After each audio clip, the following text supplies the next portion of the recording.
After a tense dinner at my son's house, I drove home through a violent storm, still thinking about the strange tea my daughter-in-law had pushed into my hands. Halfway down the empty road, my headlights caught a young woman collapse near the shoulder, soaked, trembling, and badly injured. When I rushed to her side, she grabbed my sleeve and whispered, "Please, don't let them find me." I brought her home, hid her upstairs, and tried to keep her alive through the night. But the next morning, the local police knocked on my door. I froze when I heard them say, "Thank you for being here, truly. Now tell me something before we go further. Where in the world are you watching from right now? Drop your city or country below." I read every single one. One thing to know, some elements of this story were shaped for storytelling purposes. Names and locations are not drawn from any specific source. But what this story says about family trust and betrayal, that part, is as honest as I can make it. The dinner table had never felt so wide. I sat at my usual end, the one closest to the kitchen window, and stared at the chair across from me. Joyce's chair. 2 years, 3 months, and 11 days. Since she last pulled it out, smoothed her apron against her thighs, and sat down with that small, satisfied sigh she always made when a meal came together just right. 2 years, 3 months, and 11 days. And I still set 2 placemats every evening out of pure muscle memory. I only noticed what I'd done when I looked up and saw her plate sitting there empty and waiting, like it expected her to walk through the door any minute. I pressed my fork into the corner of my mashed potatoes and told myself to eat. Outside the kitchen window, Millhaven was disappearing under the first serious snowfall of December. The kind of snow that didn't ask permission. It came down thick and quiet, swallowing the old oak at the edge of the yard, burying the flower bed Joyce had planted the spring before her diagnosis. She'd chosen black-eyed Susans that year, said they were stubborn flowers, said they'd come back no matter what the winter did to them. I was still waiting to see if she was right. The house felt the way old houses do when they've gone too long, without enough people in them. The radiator knocked and hissed in the hallway. The floorboards above my head creaked as the cold settled into the wood. 41 years I'd lived inside these walls, and I knew every sound this place made the way I knew the sound of my own breathing. But knowing a sound and finding it comfortable were two different things. I set my fork down and looked at the phone on the counter. Colin hadn't called in 11 days. Before that, it had been 2 weeks. I wasn't counting to be bitter about it. I was counting because that's what engineers do when something doesn't add up. We track the data. We look for the pattern. And the pattern I was seeing with my only son told me something had shifted in a way I didn't yet have the language to describe. He was 41 years old. He had a good job managing inventory logistics for a distribution center over in Burlington. He had a house with a 2-car garage and a wife named Renee, who made a point of correcting the way I said her name at Thanksgiving. Ren, A-Y, not Ren-E-E. I'd said it right the first time, then gotten it wrong every time, after just to watch her jaw tighten. That wasn't kind of me. Joyce would have told me so. I pushed back from the table, carried my plate to the sink, and stood there looking out the window at the snow. There was a time not long after Joyce passed when Colin had come by almost every Sunday. He'd sit in his mother's chair without thinking about it, the way children occupy their parents' spaces without realizing what they're doing, and we'd watch football and argue about whether the Patriots still had another championship run in them. Those Sundays had felt like something. Not enough, but something. Then Renee started coming with him. And then Colin started coming less. And then somehow, he stopped coming at all. I picked up the dish towel, dried my hands, and made a decision. I was not the kind of man who waited for the mountain to come to him. I had built this house with a lumber budget, a set of blueprints I drew myself, and 40 weekends of work that left my hands so cracked and raw that Joyce used to rub petroleum jelly into my knuckles every night before bed. I had rebuilt the engine of a 1974 Ford pickup in my driveway when I was 26 years old, and didn't fully know what I was doing. I had raised a boy on my own after Joyce got sick the first time, working double shifts at the engineering firm while still making it home in time to help with homework. I was not a man who sat and waited. I grabbed my coat from the hook by the door, the heavy canvas Carhartt I'd owned for 15 years, and pushed my arms through the sleeves. My knees ached the way they always did in cold weather, a deep grinding complaint that my doctor called the natural consequence of too many years on the concrete floors. I called it inconvenient. There was a difference. The truck started on the second try, which was better than last winter. I let it idle for a few minutes, watching the defroster slowly eat a clear patch into the frost on the windshield, and I thought about what I was going to say when Colin opened the door. I hadn't told him I was coming. If I had, there would have been a reason he was busy. There always was lately. The roads through Millhaven were quiet. the way small Vermont towns go quiet in December, like the whole place exhales and decides to wait out the dark months with as little fuss as possible. I'd lived here for over 4 decades since Joyce and I drove up from Connecticut with everything we owned in the back of a rented truck, and fell in love with a piece of land on the edge of town that nobody else seemed to want. People here knew each other. They nodded at the hardware store. They brought casseroles when someone died. They left you alone when you needed it and showed up when you didn't know you needed them. It was a good place. I had never once regretted choosing it. Colin's house was on Birchwood Drive, a newer development on the south side of town, where the lots were smaller and the houses all looked like they'd been designed by the same person on the same afternoon.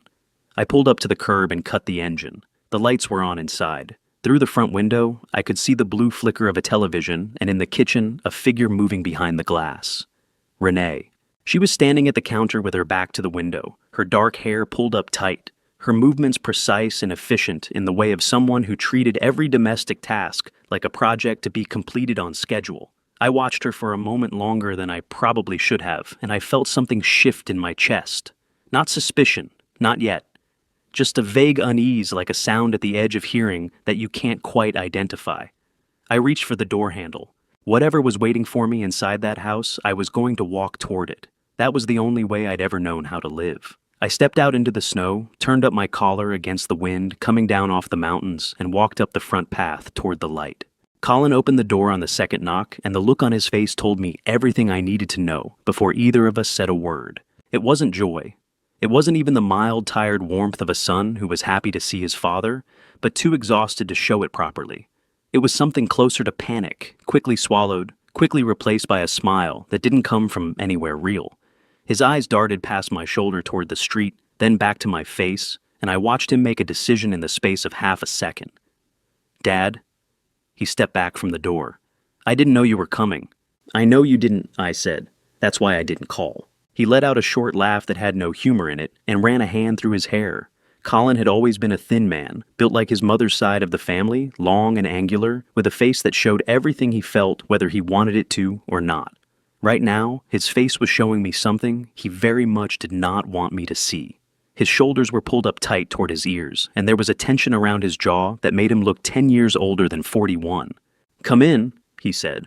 We were just finishing dinner.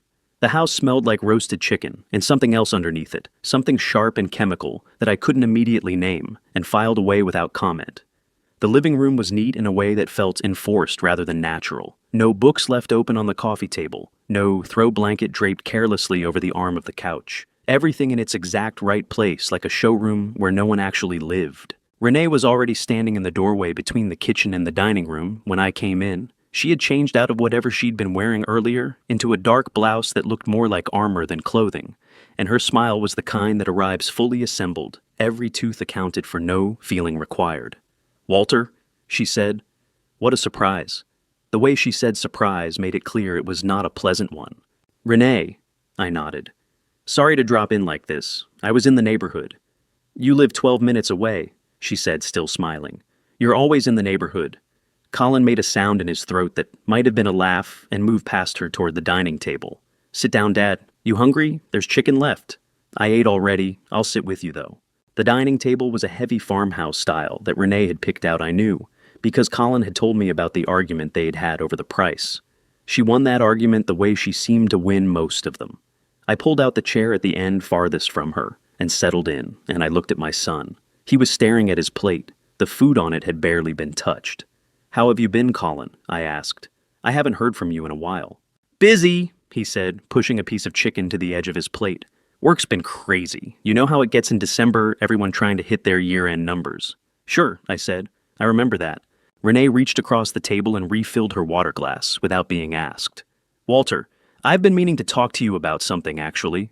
Her voice had shifted into a register. I recognized the one she used when she'd been rehearsing. "Colin and I have been a little worried about you lately, living alone in that big house all the way up on Henderson Road."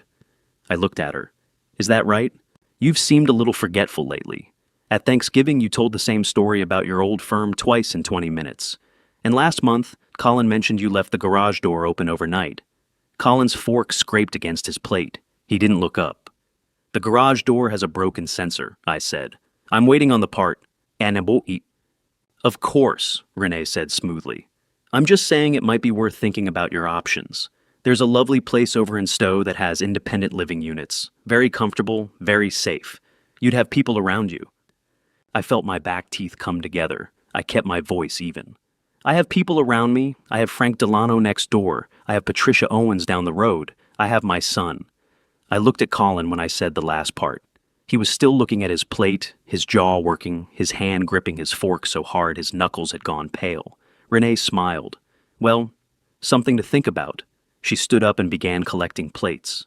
Colin, can you get the rest? Colin stood immediately like a man who had been waiting for the instruction. As he passed behind Renee's chair, I saw it. Her hand reached out and caught his wrist, not gently. Her fingers wrapped around it and pressed, and Colin went still for just a half second, his shoulders dropping something behind his eyes, going flat and obedient. Then she let go, and he continued into the kitchen. My stomach turned over. I had spent 40 years as a structural engineer. My entire profession was built on the ability to look at a system, identify every point of stress, and determine which ones would fail first under pressure. What I had just watched was not a marriage. It was a load-bearing arrangement, and every ounce of the weight was resting on one person. 20 minutes later, I stood at the front door with my coat on. Renee appeared from the kitchen, carrying a small mason jar with a cloth lid tied around the top with a piece of twine. Before you go, she said, holding it out toward me, I made this for you. It's an herbal blend. Chamomile, valerian root, a few other things. Colin mentioned you've been having trouble sleeping. I took the jar. It was warm against my palm. That's thoughtful of you. Just steep it for about 5 minutes before bed. She patted my arm with a touch so light it barely registered. Take care of yourself, Walter. Colin was standing just behind her. He raised his hand in something that might have been a wave, and his mouth moved, and I think he was trying to say goodnight, but what came out was barely more than a breath. I drove 3 miles toward home before I pulled over. Something about that jar was wrong. I knew it the way I knew when a blueprint had an error before I could identify exactly where it was. The feeling lived in the body first before the mind caught up. My hand was resting on the jar in the cup holder, and I made myself think it through, the way I would approach any problem. What did I actually know? I knew the tea smelled slightly off. I knew the valerian root had a distinctive earthy bitterness that I recognized from years of Joyce drinking it, and this was something else under that. Something sharper, something that didn't belong. I reached into my coat pocket and found what I was looking for. A small glass spice jar I'd emptied that morning, washed clean lid screwed on tight. I always carried one in my right pocket during the winter months to collect soil samples when I spotted interesting erosion patterns on my walks. Joyce used to shake her head at that habit, called me the only retired engineer in Vermont who treated the outdoors like a laboratory. My hands moved with the careful precision of a man who had spent his career not making mistakes that mattered. I poured most of the tea into the small jar, screwed the lid tight, and tucked it back into my pocket. Then I started the truck again and pulled back onto the road. By the time I reached the junction at Route 108, the first wave hit me. A slow, soft heaviness behind my eyes like the beginning of a headache that hadn't decided yet what it wanted to be. The road lights ahead stretched and smeared at the edges, and I gripped the steering wheel with both hands and focused on the center line. One sip. I'd only had one sip. I pressed the heater up higher and talked myself through the miles. You know this road. You've driven it 10,000 times. Pay attention to the curve at the bottom of Henderson Hill. Watch for deer at the tree line past Miller's farm. I made it home. I sat in the driveway for a long time before I trusted my legs to carry me inside, my forehead resting against the cold of the steering wheel, the little glass jar pressing against my ribs through the fabric of my coat. Outside, the snow kept falling slow and indifferent, covering everything equally. I don't know how long I sat in that driveway. Long enough for the engine to cool and the cab to go cold around me. Long enough for the snow to build a thin white line along the bottom edge of the windshield. My forehead was still resting against the steering wheel, and every time I lifted my head and tried to focus on the garage door 20 feet in front of me, the edges of it softened and swam like a reflection in disturbed water. One sip. I had taken one sip of that tea. I pressed the back of my hand against my mouth and made myself think clearly. Whatever was in that jar, it had moved fast. Faster than chamomile, faster than valerian root. I had consumed maybe 2 tablespoons of liquid, and within 40 minutes, I was having trouble reading a road I had driven 10,000 times. That was not an herb. That was something else entirely. I reached into my coat pocket and felt the small glass jar still there, lid tight safe. Then I started the truck again, turned the heat all the way up, and drove. The storm had worsened while I sat in Colin's driveway feeling sorry for myself. The wind had picked up out of the northwest, the way Vermont storms do when they mean business, driving the snow sideways across the beam of my headlights so that the road ahead looked like television static. I kept my speed down and both hands on the wheel and talked myself through the turns I knew by feel more than by sight. Henderson Road climbed for about a mile after the junction, before it leveled off and ran along the ridge above the tree line. On a clear night, you could see the lights of the valley from up there. Tonight there was nothing but white and dark. I was 3/4 of the way up the ridge when I saw it. At first I thought it was a deer, a shape at the edge of my headlight range, low and irregular, moving wrong. I eased off the gas and leaned forward against the wheel, squinting through the snow. Not a deer. The movement was too slow, too deliberate, the kind of movement that costs something to produce. A person. I brought the truck to a stop on the shoulder and sat there for 2 full seconds with my foot on the brake. Everything I knew about common sense and self-preservation told me to keep driving. It was nearly midnight. The storm was bad enough that nobody with good intentions would be out on foot on Henderson Road. I had something in my system that was making the edges of my vision unreliable. I was 72 years old, with bad knees, and a heart that my cardiologist described as enthusiastic but aging. Then I thought about Joyce. She used to say that the test of a person's character wasn't what they did when it was easy. It was what they did at midnight in a snowstorm, when they were tired and scared, and nobody was watching. I put the truck in park and got out. The cold hit me like a wall. The wind tore at the collar of my coat and pushed hard against my chest as I walked toward the shape on the ground, and I had to lean into it to make progress. My boots found purchase on the frozen gravel at the road's edge, and I moved carefully, watching the ground, and when I was close enough to see clearly, my heart seized in my chest. It was a young woman. She was lying half on the road and half on the gravel shoulder, her legs at an angle that told me she hadn't chosen to be there. She was wearing a dark jacket that was torn badly at the left shoulder, and her hair was matted against the side of her face with snow and something darker. Her chest was moving, barely, but moving. I dropped to one knee beside her, my joints screaming in protest, and put 2 fingers against the side of her throat. Her pulse was there, rapid and thin, but there. "Hey!" I put my hand on her shoulder, the right one away from the torn jacket. "Hey, can you hear me?" Her eyes opened. They were dark and glassy with shock, but behind the shock, something sharp and desperate was fighting to stay present. "Don't!" Her voice came out cracked and barely above a whisper. "Don't let them find me. They're going to—" She stopped. Her whole body shuddered, a deep convulsive tremor that went all the way through her. "They're going to kill me. Nobody's going to find you on this road tonight," I said, keeping my voice steady even though my hands had started to shake. "I need you to stay awake. Can you do that?" I already had my phone out. I dialed 911 and held it to my ear and got 3 seconds of static before the call dropped. Tried again. Dropped again. The storm had taken out the cell coverage on the ridge the way it did every bad winter, a fact I knew and had not thought about until this exact moment when it mattered most. I looked down the road in both directions. To my left, Henderson Road dropped back toward town, but the lower section ran along the base of the ridge where the runoff came down, and in a storm like this, the drainage ditches overflowed onto the pavement. I had seen it close that road twice in the past decade. To my right was the way home, and my house, and the landline I still kept, because Joyce had insisted on it. The nearest urgent care clinic was 11 miles south in Waterbury. In these conditions on these roads, that was 40 minutes minimum, maybe more. I looked at the woman on the ground. She was trying to push herself upright and failing her right arm, buckling under her, a sound coming from her chest with each breath that I did not like at all. "Don't move," I said. "You've got at least 1 broken rib. Moving wrong will make it worse." She looked up at me, and through the shock and the pain, her eyes focused on my face with an intensity that caught me off guard. "Who are you?" "Walter Greer. I live up the road. I'm going to get you into my truck." "You don't know me," she said, and her voice cracked on the last word, and I could hear in it the specific terror of someone who had learned recently that strangers could not be trusted. "No," I said. "I don't. But you're hurt, and it's below 20 degrees, and my knees are already killing me from crouching down here, so let's have this conversation in the truck." Something moved across her face. Not quite a smile, but close.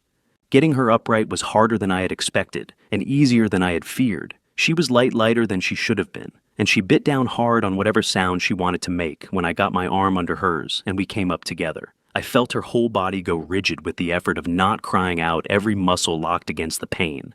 and it took everything I had to keep us both moving toward the truck. She made a sound that might have been an attempt at a word and then stopped. Her eyes were losing focus.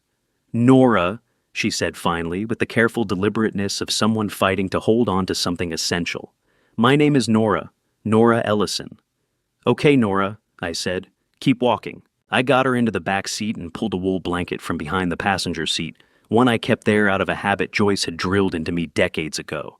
Always carry a blanket in a Vermont winter, Walter. You'll feel foolish until the one day you don't. I tucked it around Nora Ellison's shoulders, and she grabbed the edge of it with both hands and pulled it tight, and her eyes found mine over the top of it. "Thank you," she said. The words came out broken like they had been waiting somewhere painful. "Don't thank me yet," I said. "We've got a long night ahead." I climbed back into the driver's seat and pulled a careful three-point turn on the narrow road. My headlights swept across the tree line, across the empty dark of the road, behind us across the place where I had found her. No other lights, no other cars, just the storm and the trees and the long white silence of a Vermont mountain in December. I drove toward home, with both hands on the wheel and one eye on the rearview mirror, watching the woman in my back seat breathe. By the time we reached the house, she was unconscious again.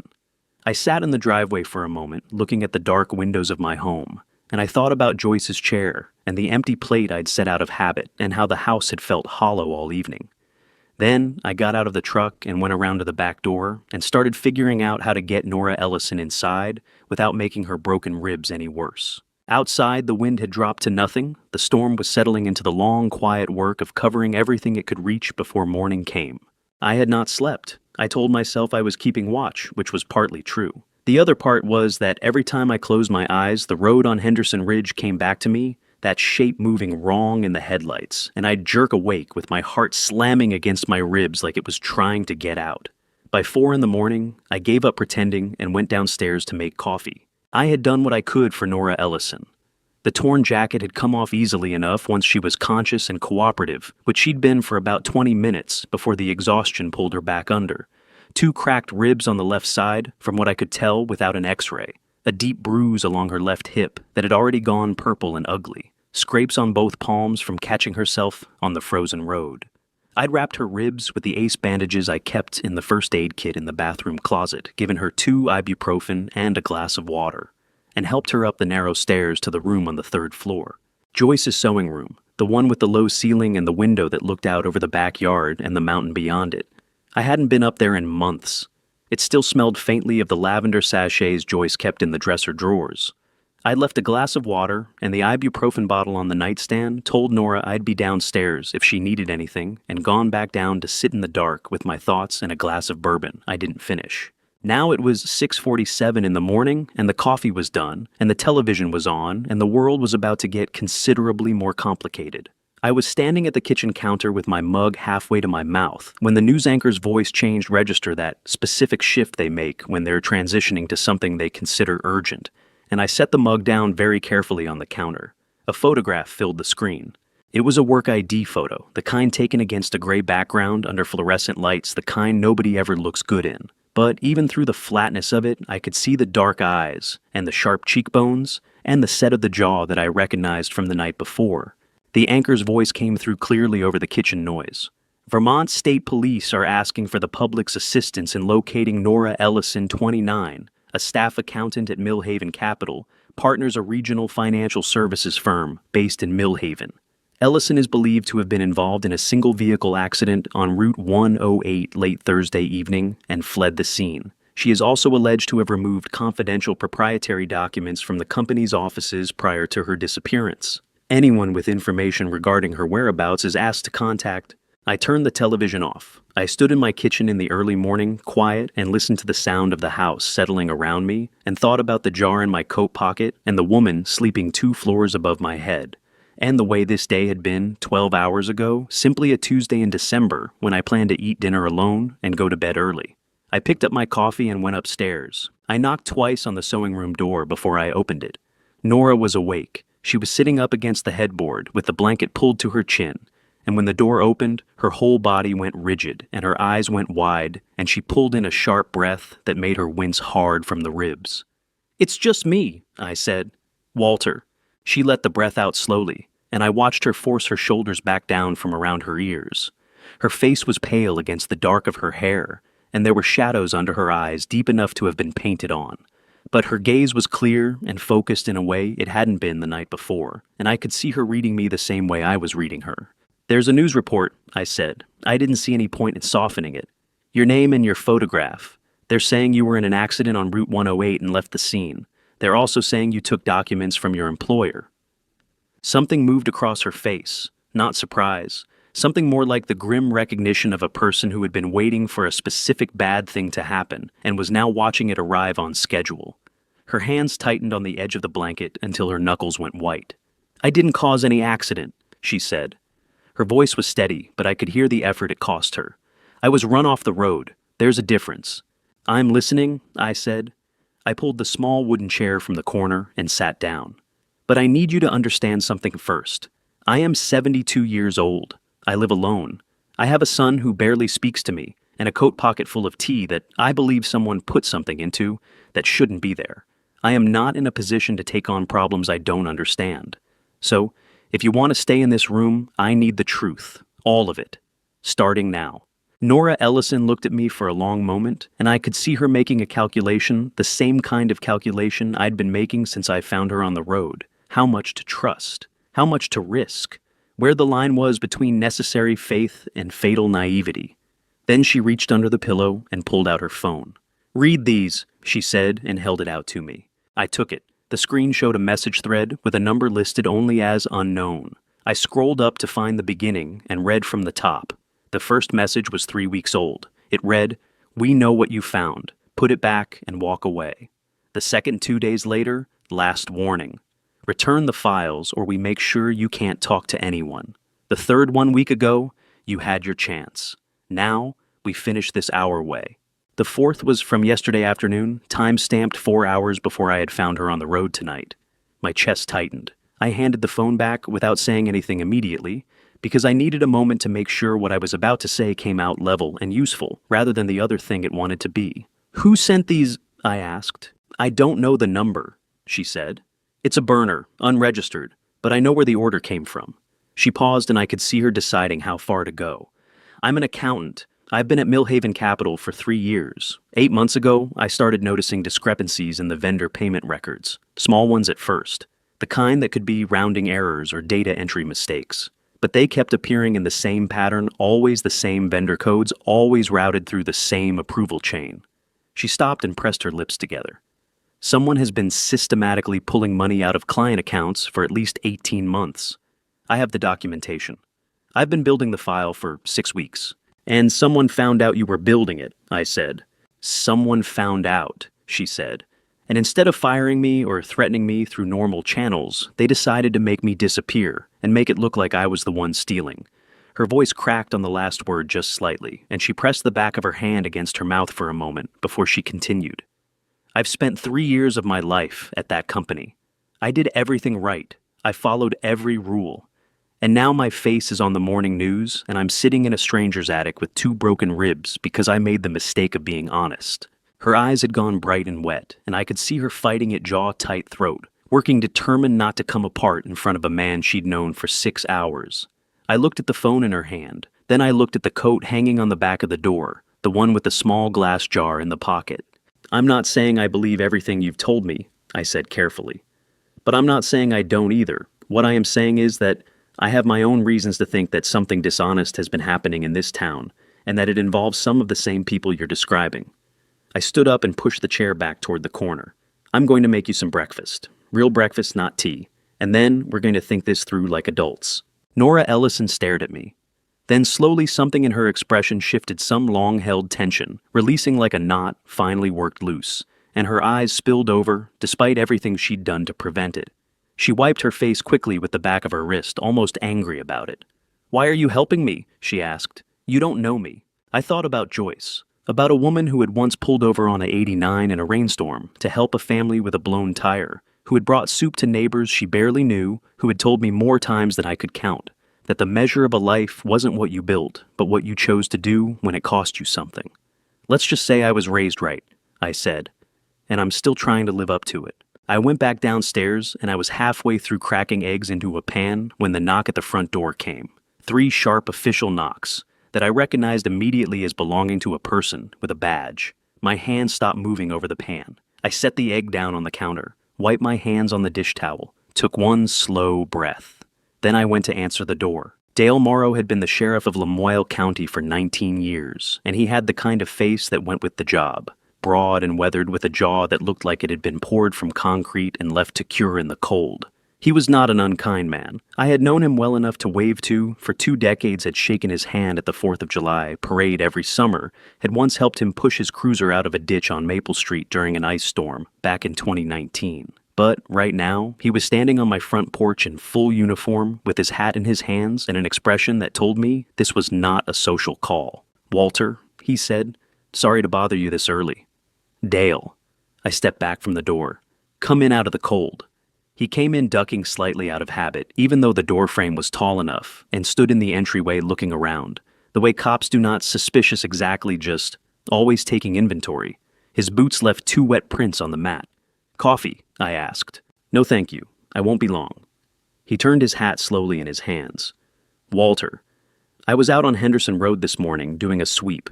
Storm brought down some branches across the pavement up near the ridge. While I was up there, I noticed some tire tracks in the mud on the shoulder, right around mile marker 7. He looked at me steadily. "Looked like someone pulled over and spent some time there. Tracks match a truck. Your truck if I had to guess, based on the tread width." I held his gaze without any difficulty, because I had nothing in my expression worth hiding. That was the advantage of telling partial truths. "I pulled over up there last night," I said. "Thought I saw something in the road. Turned out to be a branch. With the medication I'm on for my blood pressure, driving in bad weather at night makes me cautious." I sat for a few minutes until I felt steady, then came home. Morrow nodded slowly. "See anything else up there? Anything unusual?" "Snow," I said. "Wind." The usual Henderson Road experience in December. The corner of his mouth moved slightly. He knew that road. Everyone in Millhaven knew that road. "You hear about that situation over in town? Young woman works at the financial company on Main Street." "Saw something on the news this morning," I said. "Didn't catch all of it." "We're just doing a sweep of the area," he said. "She was last seen heading north on 108. Henderson Road connects up that way." He looked at me again, and I met it, and after a moment he seemed satisfied with whatever he found there. "You doing all right, Walter? Living up here alone through the winter?" "I'm doing fine, Dale. Thank you for asking." He nodded, put his hat back on, and I walked him to the door. The whole thing had taken maybe 6 minutes. I stood on the porch and watched his cruiser back out of the driveway and turn south toward town, and I waited until the sound of his engine faded completely before I let myself breathe properly. I went back inside and stood at the kitchen sink, both hands flat on the counter, looking out the window at the snow-covered yard. That had been close, not because Morrow suspected anything specific, but because men like Dale Morrow were good at accumulating small details until they added up to something larger. I had bought time, not safety. I was still standing there when I heard the second car. I turned and looked out the front window and felt something cold move through my chest that had nothing to do with the temperature. Colin's dark blue Subaru was pulling into my driveway, and before it had fully stopped, Renee was already opening the passenger door. They had seen Morrow's cruiser. Had to have. His was the only law enforcement vehicle in Lamoille County with that specific dent in the rear panel from the 2021 incident on Route 15, and anyone in Millhaven who paid attention knew it on sight. They had been nearby, had seen it parked at my house, and had come to investigate. I moved quickly but without rushing, which was a distinction that mattered. I stepped from the kitchen into the small mudroom that connected to the back door, crouched down and used a dish towel to wipe up the faint scuff marks and the trace of dried mud near the base of the stairs that I'd been meaning to clean since last night. I kicked the dish towel behind the washing machine, straightened up, and was back at the kitchen counter with a coffee mug in my hand by the time the front door opened. Colin came in first. He was wearing his work coat, the one with the Carhartt logo that I had given him 3 Christmases ago, and his face had that compressed, anxious look I had been seeing more and more of lately, like a man who was perpetually braced for something to go wrong. "Dad." He came across the kitchen and put his hand briefly on my shoulder. His fingers were tense. "We saw Dale's car. Is everything okay?" "Everything's fine," I said. He was doing a sweep of Henderson Road, storm damage. Renee came in behind him. She was wearing a cream-colored wool coat that cost more than my monthly utility bill and carrying a paper bag from Millhaven Bakery. She set it on the counter and turned to me with an expression so pleasant it had no edges. We brought breakfast, she said. I know you never eat properly in the morning, Walter. Colin worries. That's thoughtful, I said. She moved into the kitchen, the way water moves into a space filling it, finding every corner. She opened the bakery bag, took out a wax paper sleeve, set it on the counter. Then she turned and looked at the kitchen, with the particular attention of someone who was not looking at the kitchen. Colin sat down at the table. He was rubbing the back of his neck with one hand, his eyes moving from me, to the window, to the door, and back again, unable to settle anywhere. Dad, he said, you really should think about getting one of those medical alert systems. For when you're driving at night in weather like Colin. I said his name quietly, but with enough weight that he stopped. I drove home from your house last night in a storm, same as I've driven home from your house in a storm 100 times before. I'm fine. He nodded, but his jaw was tight, and I could see something working behind his eyes that I didn't have a name for yet. Renee had moved to the far end of the kitchen counter near the refrigerator and was opening and closing cabinet doors with the cheerful efficiency of someone just putting things away. I watched her from my peripheral vision, the way I used to watch structural anomalies during site inspections. You didn't stare directly. You noted, you tracked. Her hand paused near the gap under the kitchen table, just for a moment, a fraction of a second. Her fingers hovered, and then she straightened up and closed the last cabinet door and turned back to me with that assembled smile, and I knew with the certainty of a man who had spent 40 years reading the stress points in things that were supposed to hold that she had seen something. Bless your heart, Walter, this kitchen. She clicked her tongue softly. You know what, I should come by one afternoon this week and give it a proper clean. Colin can help. We'll make a day of it. Before I could respond, Colin's phone buzzed on the table. He picked it up, looked at the screen, and stood up with the sudden movement of someone who'd been given a reason to move. I have to take this, he said, already heading for the living room. It's work. Renee watched him go. Then she looked at me, and for just a moment, just a single unguarded second, the assembled smile was somewhere else. And what was underneath it was something I had no interest in being alone in a room with.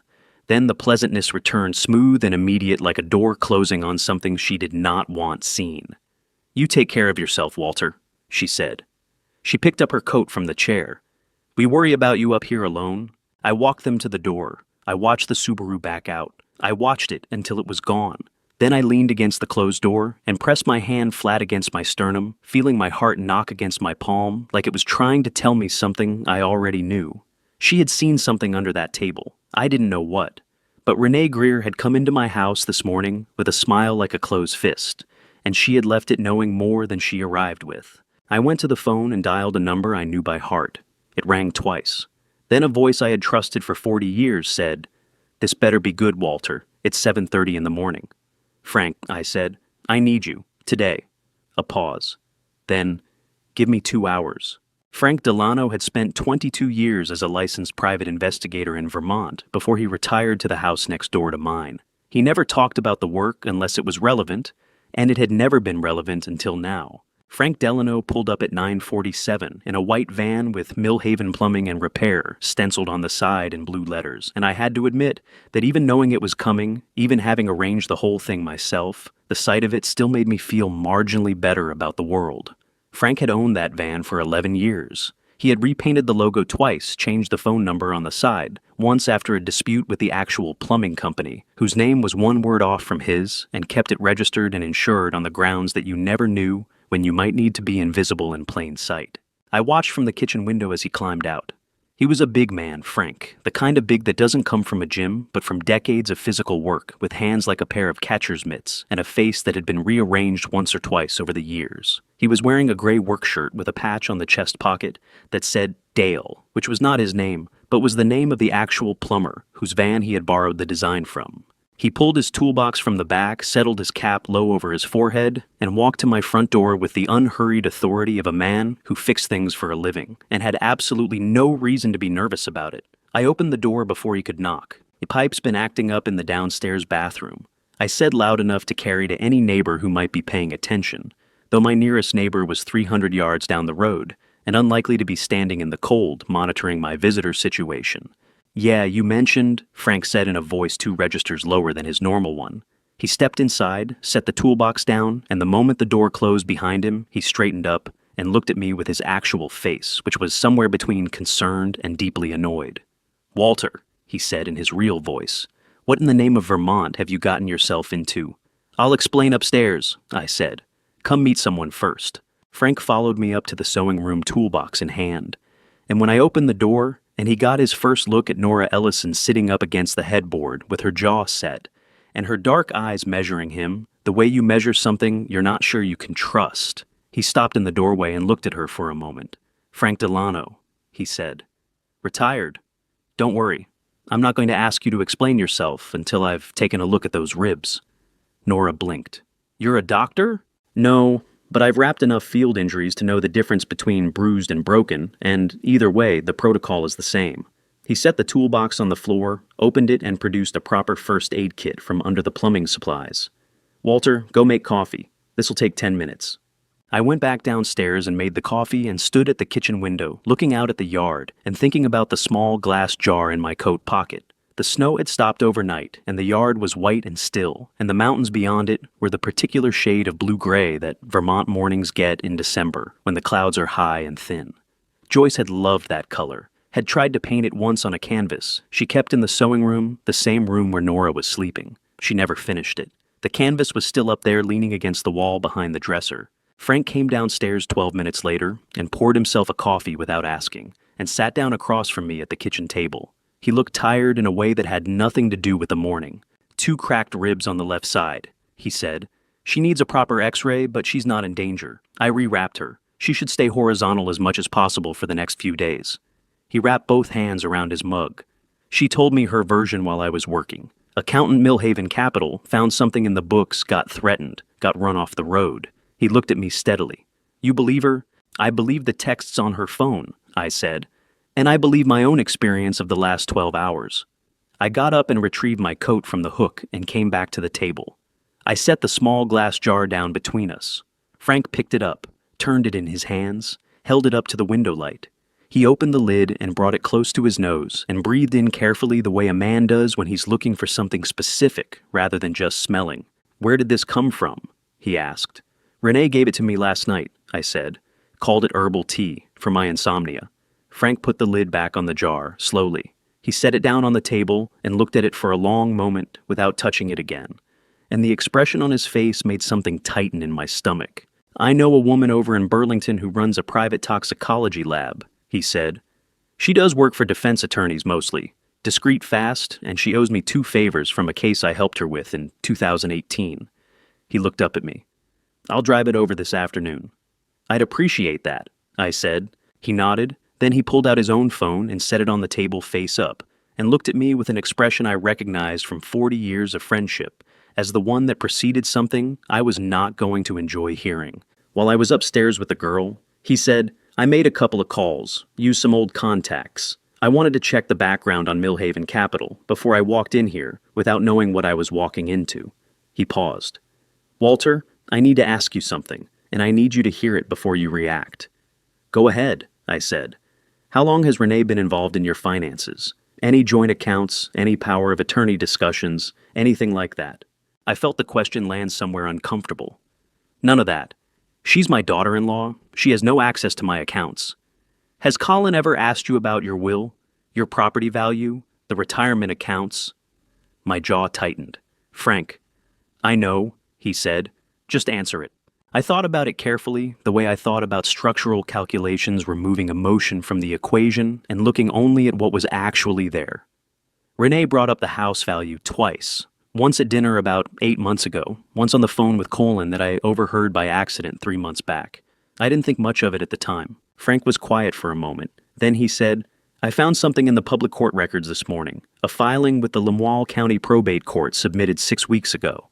He picked up his phone and turned it to face me, showing me a scanned document on the screen. "You know what a conservatorship petition is, Walter?" I knew what it was. I had known what it was since 1987, when I helped a colleague navigate the process for his mother after her stroke. A conservatorship under Vermont law was a legal arrangement in which a court declared that a person was no longer capable of managing their own affairs, their finances, their property, their decisions. All of it transferred to a court-appointed guardian. The document on Frank's phone was a petition to the Lemoyle County Probate Court requesting exactly that. The petitioner's name was Colin Greer. The subject of the petition was Walter Greer. I did not reach for the phone. I did not need to see more than Frank had already shown me. I sat at my kitchen table in the house I had built with my own hands and looked at my friend's face and felt something happen in my chest that I could not have described to you if I tried something that was not quite pain and not quite rage, but lived somewhere between the two in a place I had not visited before. There is also this, Frank said, his voice careful now, the way you were careful around something that might break. I cross-referenced Renee's professional history. She has a colleague, a Dr. Gerald Harmon, licensed psychiatrist, private practice over in Stowe. He put the phone down. Walter Harmon's office manager is a woman named Carol Desjardins. I've known Carol for 15 years. Her late husband and I served on the same volunteer fire crew. She confirmed without disclosing protected details that Renee made a cash pay consultation appointment 4 months ago, and that the subject involved a family member's cognitive capacity evaluation. Carol also told me Harmon has done this before, written supporting declarations for conservatorship petitions, based on second-hand accounts, no direct examination. That's a pattern. And patterns leave traces in public records. He looked at me. The supporting declaration Harmon signed is already attached to the court filing. That part is public record. I pulled it this morning. The room felt very still. 4 months ago. Before I had taken a single sip of that tea. Before I had noticed Colin pulling away. Before any of this had broken the surface, Renee had already been sitting in a psychiatrist's office asking how to build a paper record that would hold up in a Vermont courtroom. She planned this, I said. My voice came out level, which surprised me because nothing else inside me was. From the beginning, Frank said. Walter, this wasn't a decision she made in anger or desperation. This was a project. She has been working on this for at least 4 months that we can document. Possibly longer. I put both hands flat on the table. I could feel the wood grain under my palms solid and real, and something to press against. I thought about Renee handing me that jar with her assembled smile and her cool, dry hand on my arm. I thought about Colin sitting at the dinner table last night, staring at food he couldn't eat. Why hasn't she gone to the police about any of this herself? I asked. If she's building a case against me, why not? Because she needs the conservatorship approved before she moves, Frank said. Once that goes through, she controls everything. The house, the accounts, the retirement funds, all of it. Going through the courts protects her legally. Going around them creates risk. He looked at me directly.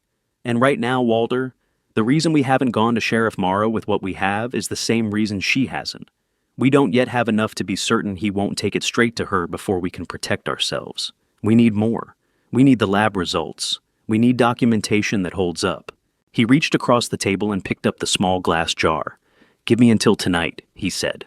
I nodded, and Frank Delano, who had been my friend since we were both young men, who thought we knew how the world worked, picked up his toolbox and his jar of evidence and walked out my back door into the cold Vermont morning. I sat alone in my kitchen and looked at the empty table in front of me. Outside, somewhere on the mountain, a branch cracked under the weight of the snow and fell. Before I show you what was actually inside that jar, and what I found at the bottom of that court document, comment the word Greer right now, so I know you are still with me. Because what comes next changed everything. I thought I knew about my own family. And if you have ever felt betrayed by someone you loved, I think this part is going to hit close to home. One thing worth mentioning, some details in this story have been shaped for narrative purposes and may not reflect any specific events. If that is not the kind of content you are looking for, this is a good moment to step away. But if you are staying, I promise it is worth it. Frank sent the email at 6:17 the following morning. I had been awake since 4, sitting at my desk in the small room off the hallway that I had used as a home office since the year Colin started high school. The desk was the same one I had bought secondhand from a colleague who was moving to Portland, a solid oak thing, with 3 drawers on the right side and a surface large enough to spread out a full set of blueprints. I had spent 30 years of my career at desks like this. One, reading documents that told me the truth about structures that other people had built and wanted me to validate or condemn.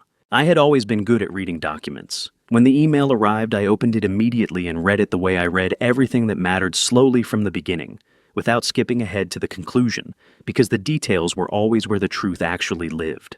The subject line said, "Results." Call me when you've read this.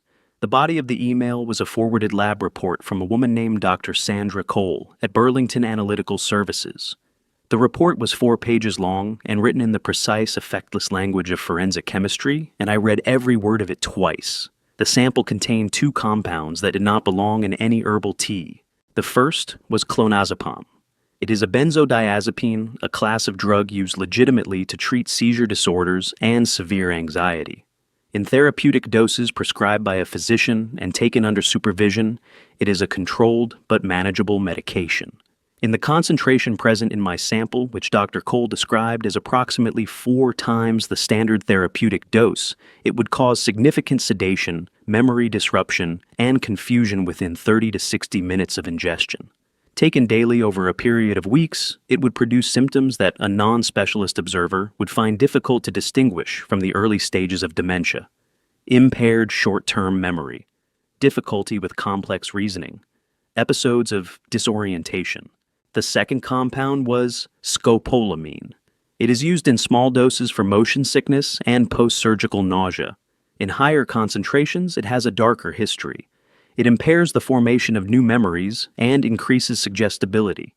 Combined with the clonazepam doctor, Cole wrote the mixture would produce a profile of cognitive decline that would be, and here she used a word that I had to read 3 times before I fully accepted it, convincing. Convincing. Someone had designed this, had thought about it carefully enough to combine 2 compounds that together produced a more persuasive result than either one alone. This was not a person who had acted on impulse. This was a person who had done research. I sat at my desk and did the arithmetic that I had been avoiding since the night before. Renee had first offered me tea approximately 6 weeks ago at a Sunday dinner that I had gone to, because Colin had actually called and invited me, which had felt significant enough that I had driven over in the rain. She had presented it as something she had been brewing herself, a wellness habit. She had developed something good for sleep and inflammation. I had drunk it that first night without hesitation because why would I not? 6 weeks of daily doses if I had complied. I had not complied. I had accepted the jar each visit and drunk varying amounts of it, sometimes a full cup, sometimes a few sips once or twice, nothing at all, because I simply forgot, which meant the accumulation in my system was lower than she had planned for, which meant the timeline she had built her conservatorship petition around was running behind schedule. She was waiting for me to seem worse than I did. I picked up my phone and called Frank. He answered on the first ring, which told me he had been waiting. "You read it," he said. It was not a question. "I read it," I said. "All of it." "Walter?" His voice was careful in a way Frank's voice almost never was. Frank Delano was a man who said what he thought, in the order he thought it, without much architecture around it. When he got careful, it meant the thing he was about to say was something he had been turning over for a while. I also called Patricia Owens this morning. Dr. Patricia Owens had been my physician for 22 years. She had treated my blood pressure, my knees, the kidney stone that had laid me out for a week in 2019, and the grief that had settled into my body after Joyce died in ways that were not strictly medical, but that she had addressed with a directness and warmth that I had not expected and had been deeply grateful for. She was 65 years old. She had grown up in Barre, Vermont, and she had the kind of fundamental decency that some people are born with and others spend their whole lives trying to develop. "What did she say?" I asked. She said that approximately 3 months ago, Renee came to her office, said she was concerned about you, said she had noticed some changes in your behavior and your memory, and wanted Dr. Owens' professional opinion on what she was observing. Frank paused. Patricia said she told Renee that she had seen no clinical indicators of cognitive decline in her examinations of you, and that if Renee had specific concerns, she was welcome to have you come in for a formal evaluation. Renee thanked her and left. I thought about that. She was establishing a pattern, I said. Going to Patricia, going to Harmon, building a record of concerned family members, raising flags. "That's exactly what she was doing," Frank said. "Patricia wants to talk to you directly. She's angry, Walter. In the 20 years I've known that woman, I have never heard her angry, and she is genuinely angry right now. She wants to help." I opened the center drawer of my desk and took out the printed copy of the conservatorship petition that Frank had left with me the evening before. I laid it flat on the desk in front of me and looked at it. It was 11 pages long. It was thorough. It cited 2 separate incidents of what it described as memory lapses, one involving a garage door and one involving a repeated conversation at a family gathering. It included a supporting declaration from Dr. Gerald Harmon, who had never examined me, had never met me, and had apparently been willing to write a clinical assessment of my cognitive state based entirely on what my daughter-in-law had told him over a single cash-paid appointment. And at the bottom of the signature page above the line that read, petitioner in handwriting. I had known since the boy was old enough to hold a pencil was Colin's name. I had been looking at that signature since Frank showed it to me yesterday morning, and I still could not make it mean something different than what it meant. My son, my only child, the boy I had held in a hospital hallway at 2 in the morning, while Joyce recovered from a labor that had frightened both of us badly. The boy I had taught to throw a baseball and read a blueprint and change the oil in a car. The boy who had sat in his mother's chair without thinking about it, occupying her space the way children do all those Sunday afternoons that felt like enough. He had signed his name to a document that said, I was no longer a person capable of deciding my own life. My hand was shaking. I looked at it with something close to detachment, the way you look at a part of a structure that is behaving unexpectedly, and I set the petition down and pressed my palm flat against the desk until the trembling stopped. Then I picked up my phone and called Dr. Owens directly. She answered on the second ring. Walter. Her voice was warm and sharp at the same time, the combination that had always made me trust her. I've been waiting for your call. Frank says you're angry, I said. Frank is understating it, she said. I want you to come in today. I want to draw blood and run a full panel properly documented chain of custody maintained from collection to analysis. Whatever is in your system, I want it on record in a way that will hold up in any court in this state. I can be there in an hour, I said. Good. A pause. Then more quietly. Walter, I owe you an apology. When Renee came to my office, I should have called you. I thought she was an anxious daughter-in-law, doing what anxious family members do. I didn't look hard enough at what she was actually building. The regret in her voice was genuine, and it cost her something to say it, and I did not want her to carry that weight unnecessarily. Patricia, I said, you acted in good faith with the information you had. That's all any of us can do. She made a sound that suggested she did not entirely agree with that assessment, but was willing to let it stand for the moment. I put the phone down and sat for another minute with the petition on the desk in front of me, and the lab report open on my screen, and the photograph of Joyce on the corner of the desk, the one from our 25th anniversary where she was laughing at something I had said, and the light was catching her hair. I thought about what she would say right now if she were sitting across from me. She would not tell me to be careful. She would not tell me to slow down. She would look at me with those steady gray eyes of hers, and she would say, Walter, you know what needs to be done. You have always known. Stop sitting here looking at pictures of me and go do it. I folded the petition and put it in my coat pocket alongside the lab report. Then I went upstairs to check on Nora, and then I got in my truck, and I drove to Patricia Owens' office, and I let her take my blood, and I told her everything. I got home at noon and went straight to my desk and sat down, and did not move for a very long time. The petition was in front of me again, Colin's signature at the bottom of it. I had looked at that signature so many times in the past 24 hours that I could have reproduced it from memory. Every loop and angle of it, the way his C leaned slightly, left the way it always had since he first learned to write his name at the kitchen table, while Joyce guided his hand. That kitchen table. That same table where Renee had stood this morning, smiling, looking for evidence of a woman she was trying to hunt down. I pressed both hands over my face and breathed. I was not a man who fell apart. Joyce used to say I processed grief the way I processed everything else, slowly and privately, and with a great deal of coffee. But what I was feeling right now was not grief exactly. It was something rawer than that. Something that lived in the space between betrayal and heartbreak and did not have a clean name. My son had signed a document that said I was no longer a person. I heard the creak of the attic stairs, and then Nora appeared in the doorway of my office, moving carefully, one hand braced against the frame. She had found one of Joyce's old cardigans in the dresser upstairs, a thick green wool one that Joyce had worn on cold mornings, and seeing it on someone else made my throat tighten in a way I had not expected. You look like someone who needs to say something out loud, she said. I looked at her. You should be resting. I've been resting for 2 days. She came in and lowered herself carefully into the armchair, in the corner, wincing as her ribs protested. Talk. It helps. I know because I've been up there doing it to the ceiling for 48 hours. Something loosened in my chest, just slightly. My son signed that petition, I said. He knows what it means. He's not a stupid man. He knew exactly what he was signing. Did he know about the T? Nora asked. Frank doesn't think so. I looked at the signature again. But he knew about the petition. He told himself it was for my benefit. That's the part I can't get past. Not that he did it. That he found a way to believe it was kindness. Nora was quiet for a moment, and when she spoke, her voice had the careful quality of someone handling something fragile. My father did something similar once. Not the same, but close enough. He let someone convince him that hurting me was protecting me. She paused. I was furious at him for years. Then one day I realized the person I was really furious at was the one who had done the convincing. I looked at her. Renee? I said. Renee, she said. We sat with that for a moment. Then Nora reached into the pocket of Joyce's cardigan and produced her phone. Mr. Greer, she said, I need to tell you something about that anonymous number, the one that sent me the threats. She turned the phone toward me. Frank ran the registration trace this afternoon. The number routes through a prepaid account tied to a shell company, but the physical address on the account registration is a storage facility on Route 15 east of town. She met my eyes.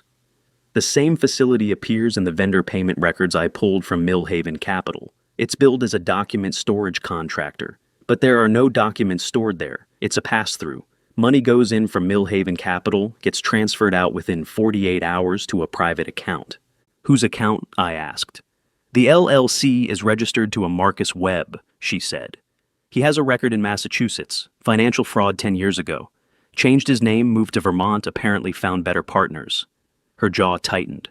He's not just the person who threatened me. He's the financial architect behind all of it. Renee is the inside operator. Webb handles the outside. I sat back in my chair and looked at the ceiling. 2 people, a coordinated operation. 18 months of theft from people who had trusted a local firm with their savings. Mr. Greer, Nora said quietly. I looked at her. I know this is a lot to carry, she said. And I know I landed on your road and made it worse. But I want you to know something. She held my gaze steadily, and in the green wool cardigan that had belonged to my wife, she looked younger and more tired and more determined than anyone I had met in a long time. I'm not going anywhere until this is finished. Whatever you need, I owe you that much. I thought about Joyce's voice in my head all morning, telling me to stop sitting and go do it. What I need, I said, is to end this properly, in a way that holds. Nora nodded. Then let's figure out how. I reached for my phone and dialed Frank. Frank arrived at 8 that evening, with a laptop, a legal pad covered in handwriting, and the expression of a man who had spent the day staring into something unpleasant and needed to talk about it. He sat down at my kitchen table, opened the laptop, and turned it to face Nora and me, without preamble. Marcus Webb, he said. Born Marcus Weber in Quincy, Massachusetts, convicted of wire fraud in 2014, served 22 months at Devon's Federal Correctional Institution, released 2016. Changed his legal name to Webb, upon release relocated to Vermont, established himself as a financial consultant. Frank tapped the screen. He met Renee at a regional finance conference in Burlington in the spring 3 years ago. 8 months later, the irregularities in Millhaven Capital's vendor accounts begin. Nora leaned forward, her jaw tight. That matches exactly when I started seeing the first discrepancies. Here's how it worked, Frank continued. Renee created vendor codes for 3 fictitious service companies, all 3 LLCs registered in Delaware, which has minimal disclosure requirements. She approved her own invoices using a dual authorization workaround she'd built into the payment system. Money left Millhaven Capital as legitimate vendor payments. He paused. It arrived in Webb's accounts within 48 hours. I looked at the numbers on the screen. 18 months, dozens of transactions, each one small enough individually to avoid triggering automatic compliance alerts. Together, they added up to $1.9 million pulled from accounts belonging to ordinary people in Millhaven who had trusted a local firm with their retirement savings. The anonymous number, I said. The one that threatened Nora, Frank nodded. Registered to one of Webb's Delaware LLCs, and Walter. He looked at me steadily. That same number called your phone twice this week. Once yesterday morning, after Dr. Owens left, once the day before. He turned the laptop slightly. Webb has been watching this house. I found his vehicle, a gray Ford Transit, parked twice on the county road below your property in the past 4 days. He's been reporting your movements back to Renee. The hair on the back of my neck rose. Nora's hands tightened on the edge of the table until her knuckles went white. He's the one who ran me off the road, she said, her voice dropping low and fierce. I couldn't see the driver clearly, but it was a dark vehicle, large, a van or a truck. Gray Ford Transit, Frank said quietly. For a moment, the only sound in the kitchen was the wind outside pushing against the windows. Then Nora pressed the back of her hand hard against her mouth, her eyes bright and furious, fighting back something that was equal parts terror and rage. They tried to kill me, she said. The words came out stripped down and bare. They actually tried to kill me over a spreadsheet. Over $1.9 million, Frank said, and over the fact that you were the only person paying close enough attention to find it. I stood up and walked to the window. Down the county road below my property somewhere in the dark, Marcus Webb might be sitting in a gray van right now, watching the lights in my kitchen, reporting back to Renee. The thought did not frighten me the way it might have a week ago. It made me angry in a way that felt clean and useful. Frank, I said, turning back, can everything you found be documented in a form that holds up in a Vermont courtroom? Most of it, yes. The financial records are public filings or obtained through legitimate channels. The vehicle surveillance I can corroborate through 2 separate sightings. He paused. The lab results from Dr. Cole combined with Patricia's official blood work give us the medical evidence. The conservatorship petition is a public court filing. What we don't yet have, I said, is Renee saying any of this herself. Frank looked at me. Nora looked at me. The same thought was moving across all 3 of our faces at the same moment. We need her to say it, Nora said. Yes, I said. We do. I picked up my phone from the counter and held it for a moment, thinking about Colin, about the signature at the bottom of that petition, about a boy learning to write his name at a kitchen table. Then I set the phone back down. Not yet, I said. Tomorrow, when I know exactly what I'm going to say. Dr. Patricia Owens arrived at 9 in the morning with her black medical bag, a thermos of coffee she had made at home, and an expression that told me she had not slept particularly well either. She was a trim woman of 65, with silver hair she kept short and practical, and she had the particular quality of stillness that good doctors develop over decades, the ability to walk into a room and make it feel like whatever was happening there was manageable. She had sat beside Joyce in this same house during the hard weeks before the end, and I had never forgotten the steadiness she brought to those rooms. She set her bag on the kitchen table, opened it, and looked at me directly. How are you feeling, honestly? Angry, I said. Mostly angry. She nodded like that was the correct answer. Good. Angry means clear-headed. Sit down. She drew 3 vials of blood with the efficiency of someone who had done it 10,000 times, labeled each one with her own handwriting, sealed them in a biohazard transport bag, and signed across the seal. Chain of custody, she said, holding it up. This means every person who handles this sample from this moment forward is documented. When this goes to the state lab, there will be no question about where it came from, or whether it was tampered with. Will it hold up in court? I asked. It will hold up in any court in Vermont, she said. I'll stake my license on it. She poured us both coffee from her thermos and sat down across from me, and for a few minutes we simply sat in the kitchen the way old friends do when the situation is serious enough that small talk would be an insult to it. Patricia, I said, when Renee came to your office, did she seem nervous? She thought about it carefully. No. That's what troubled me when Frank called. She was composed, rehearsed looking back on it. She used clinical language she shouldn't have known unless she'd done research. She wrapped both hands around her coffee cup. I've been in medicine for 40 years, Walter. I've seen family members come in worried about elderly parents. They cry, they stumble over their words. They feel guilty for raising the concern at all. Her mouth tightened. Renee did none of those things. She presented like she was filing a report. Before I could respond, my phone buzzed on the table. Sheriff Morrow. I answered it and put it on speaker so Dr. Owens could hear. Walter. Morrow's voice was measured. I'm following up on our conversation yesterday morning. I wanted to ask whether you'd noticed any unfamiliar vehicles parked on the county road below your property in the past few days. I looked at Dr. Owens. She raised her eyebrows slightly. A gray van, I said carefully. Ford Transit. I noticed it twice. Didn't think much of it at the time. A pause. We had a report from a resident further down the road. Same vehicle parked for extended periods, possibly connected to the Ellison situation. Another pause. Walter, is there anything else you want to tell me? The question sat in the air between us. Dr. Owens was watching me with those steady eyes of hers, and I made a decision. Not yet, Dale, I said, but soon, I promise you that. He was quiet for a moment, then, all right, you know where to find me. He hung up. Dr. Owens looked at me across the table. You're building towards something, she said. It was not a question. I need 2 more days, I said. She studied me for a long moment, then nodded. I'll be ready to testify the moment you need me. She stood, picked up her bag, and paused at the kitchen door.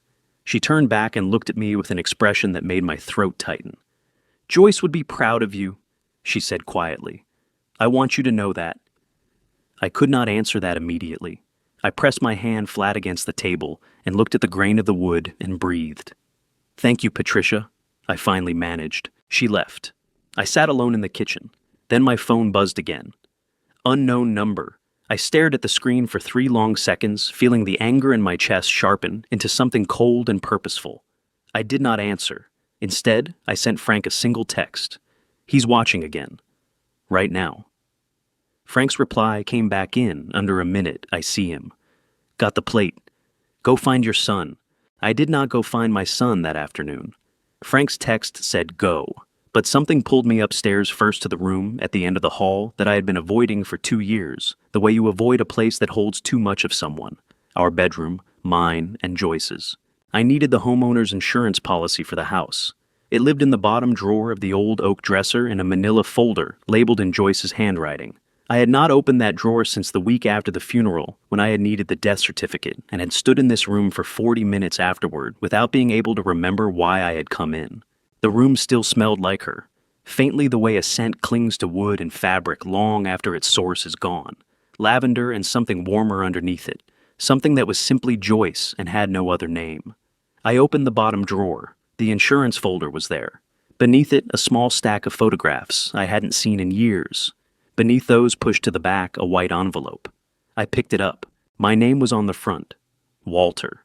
Her handwriting the looping, careful script she had used her whole life, the one she had tried to teach Colin at the kitchen table when he was 6 years old.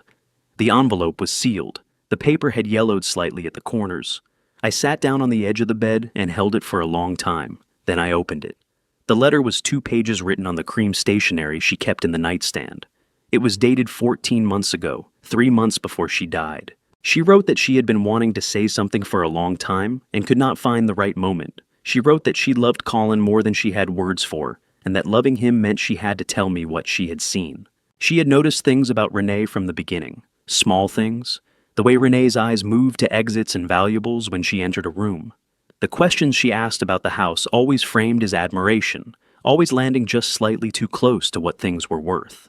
The way she spoke to Colin in public versus private, 2 completely different registers, one warm and one cold. Joyce had watched for 2 years before she allowed herself to believe what she was seeing.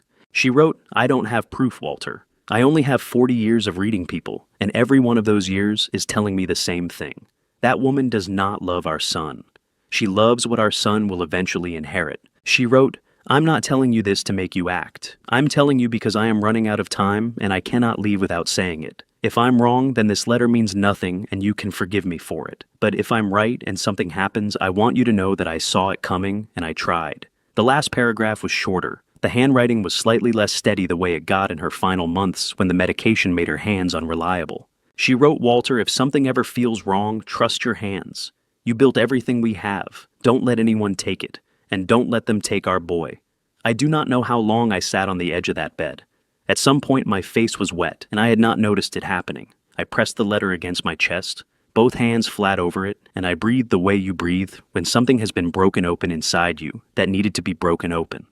She had known. 14 months ago in this room, with the medication making her hands shake, she had written down the truth because she could not carry it out of the world with her.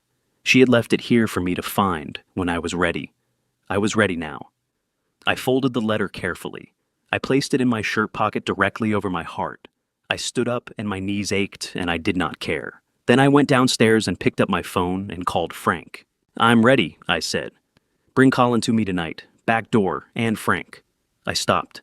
"Thank you for all of it." A pause.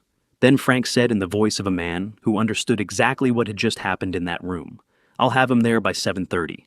Frank arrived at 7 the next morning with Colin. I heard the back door open and 2 sets of footsteps in the mudroom, one heavy and certain, and one that hesitated on the threshold the way a man hesitates when he is not sure he deserves to cross it.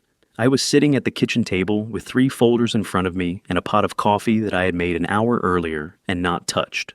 Colin came through the door and stopped when he saw my face. He looked terrible. He had not shaved in days, and his eyes had the sunken red-rimmed quality of a man who had been fighting with himself in the dark for too long and losing. He was wearing the same jacket he had worn to my house 4 days ago, and he stood in my kitchen with his hands at his sides and his jaw working and did not seem to be able to find a single word. Frank sat down quietly at the far end of the table and looked at his coffee cup. I looked at my son. "Sit down, Colin," I said. He sat. And then, because I had decided the night before that there was no version of this conversation that benefited from gentleness, I slid the conservatorship petition across the table and pointed to his signature. Colin looked at it. His face went the color of old ash. His hands came up and covered his mouth, and I watched his eyes fill, and he blinked hard twice, and the tears came down anyway. "She told me it was to protect you," he said. His voice was barely above a whisper. "She said you were getting worse. She said if we didn't act now, you'd make decisions that would cost you everything." "Colin," I kept my voice level, "do you know what conservatorship means under Vermont law?" He shook his head, and I could see that he genuinely did not, and that landed somewhere painful because it meant he had signed it without understanding what he was signing, which was its own kind of answer about what Renee had done to him. "It means I cease to exist as a legal person," I said. "It means I cannot sign a check or sell a property or make a single decision about my own life without court approval. It means everything your mother and I spent 40 years building transfers to a guardian appointed by a judge." I paused. "The petitioner recommends you and Renee as that guardian."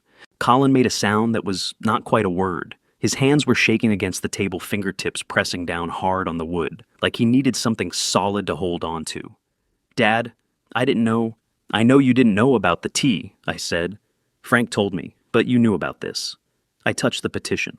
"And you signed it." He put his face in his hands and his shoulders heaved once hard, and the sound he made was the sound of a grown man coming apart in his father's kitchen at 7 in the morning, and it cost me something to sit across from it and not reach for him. Not yet. Frank cleared his throat gently. "We need to move, Walter." I looked at Frank, then I looked back at Colin. "Tonight you will see who your wife really is," I said. "When it's over, you decide who you are." Colin looked up at me with red eyes and a face that had shed 10 years of careful composure. He nodded once slowly.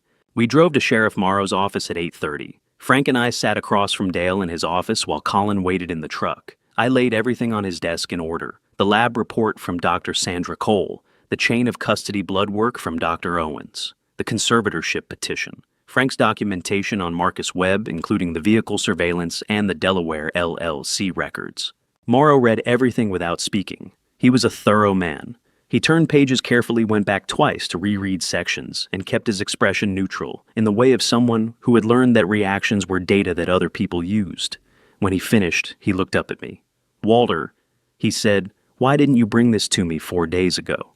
"Because 4 days ago I had a jar of tea and a bad feeling," I said. "And because I didn't know yet who in this town I could trust with it." He held my gaze for a long moment. Then his phone rang. He glanced at the screen and answered it. "Dr. Owens." He listened. His jaw tightened once. "Yes, I understand."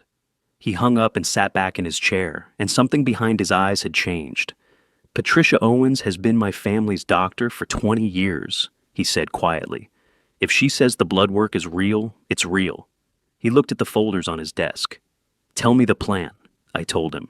"Vermont operates under a one-party consent law for audio recording," I explained, which meant that as long as one person present in a conversation consented to being recorded, the recording was legally admissible in court.